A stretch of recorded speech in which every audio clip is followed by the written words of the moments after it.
For this deck, we are going to use Yami Yugi with his Destiny Draw ability. It's pretty self-explanatory. Once per duel, you get to, after you take 2,000 points of life damage, choose any card you want, and you draw that instead of your just normal random draw. It's pretty powerful, self-explanatory. Deneb, he's your main searcher for the deck. You want 3 of them in there for sure. Gets any Stellarknight from your deck except Deneb, and he's recyclable. You can use him for Xe materials. He's just really good.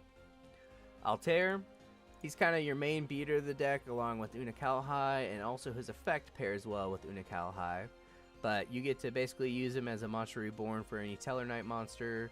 You can special summon it into defense mode, and you can't attack, but you do get to, use the effects, etc., etc. Well, excuse me, you can attack as long as it's Stellarknights, and since we have Stellarknights, you can technically attack. But one of the downsides is if you don't have a Stellarknight deck, you can't attack, but it doesn't really matter here.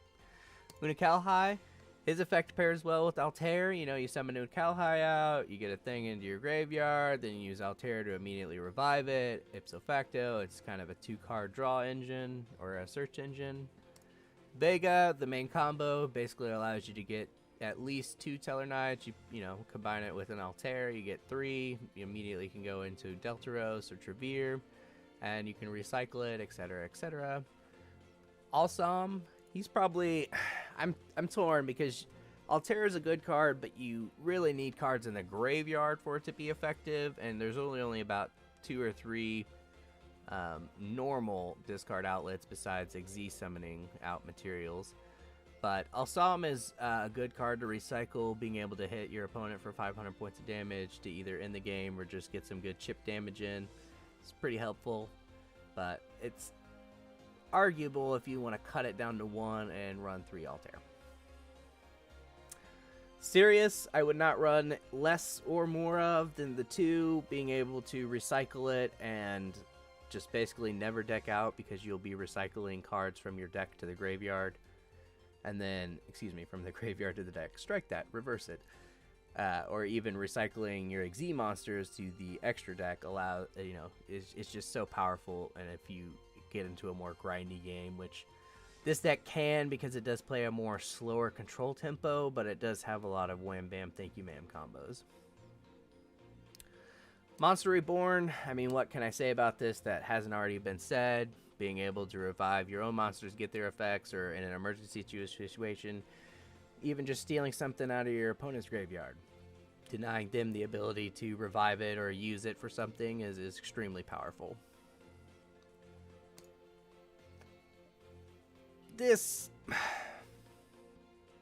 So, just a quick aside, I ran 3 of these originally, and I just thought this was going to be the bee's knees. I thought I'd be special summoning at, freaking more times than a Link summon. But the truth is you quickly run out of materials, and it's not super useful. But there are situations where you want to summon more than you've been able to summon, either through, Vega or Altair, or even just cycling things out through Monster Reborn, etc. And having this out one time, it can be useful. But that rounds out our spell cards. We're going to go ahead and move to our traps. Our first trap is Fiendish Chain. Continuous. Bounce it back with Triverr. Stops effects. Stops attacks. It's a really good card. Dimensional Prison. So, the idea here is like, you wouldn't want to necessarily cut the idea that this card represents, which is a battle trap, but you don't necessarily have to use Dimensional Prism. I use Dimensional Prism just because that's what I prefer. I want the monster gone. I don't want it necessarily bounce back to your hand, which, if you maybe have looked ahead, you're a little curious about why I would say that and then include the next card. But the idea behind Dimensional Prism is pretty easy. Something attacks you or attacks something you don't want to lose, activate it, banish it, never worry about it again. Floodgate Trap Hole. So, the idea here is kind of negated a little bit because when you Triverr, the monster will be returned back to hand and then be allowed to, go off and do whatever you're doing again. But this is mainly used to cancel effects in a kind of game-ending situation or something like that. It's not meant to be like more of a super defensive card that you rely on. I probably might cut it or replace it with another battle trap, but for now it's actually been super useful even if I do get it bounced back to hand, because usually it saves my Triverr from being hurt or harmed or, you know, destroyed, taking advantage of, whatever. And then the next turn I just kill them, so they don't even get a chance to resummon it. The other continuous trap we run in the deck is basically Fiendish Chain 1.0. It's not super useful to not be able to change battle positions or losing its attack, considering you'll be bouncing it back to their hands with Triverr, or just outright destroying it with Deltaros. But, you know, being able to stop an attack and it being reusable is super useful. Along the same lines as Dimensional Prison, Karma Cut, just having some spot removal and a discard outlet beyond Unicalhide to be able to fill my graveyard up for Altair, super useful. I have used it also just to save my life, because in a pinch situation you can just remove the monster attacking you. Our extra deck is actually really simple too. It's just all XZ monsters, all Stellarknight monsters.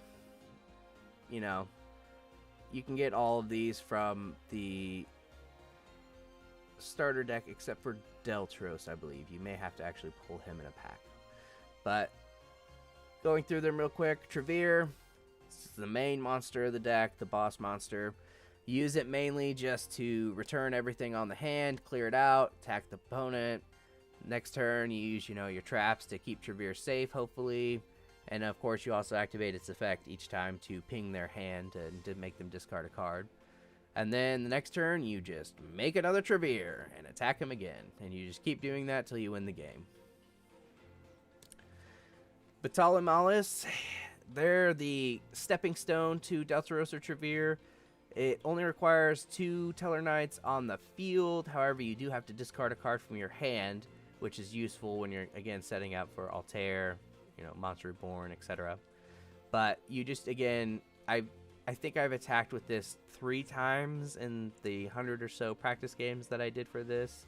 And it's, I mean, it's not really more useful than what I explained it. It's just a stepping stone to your better Stellarknight XYZ monsters. Deltaros, it's kind of your first turn play, basically. You get it out on the field. Hopefully it survives the next turn. You pop something. If not, you at least get something out, you know, like a Deneb or whatever, to maybe fix your hand or get a, you know, Vega and start summoning stuff out on the field.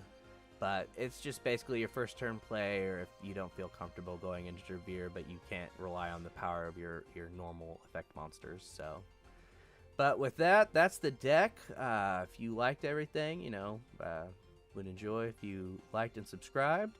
But thanks for tuning in, and now we're going to go ahead and showcase some practice games that we tested out this deck with.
you end up liking the video, be sure to like, comment, subscribe, thumbs up, and hit that bell notification. Now on with the video.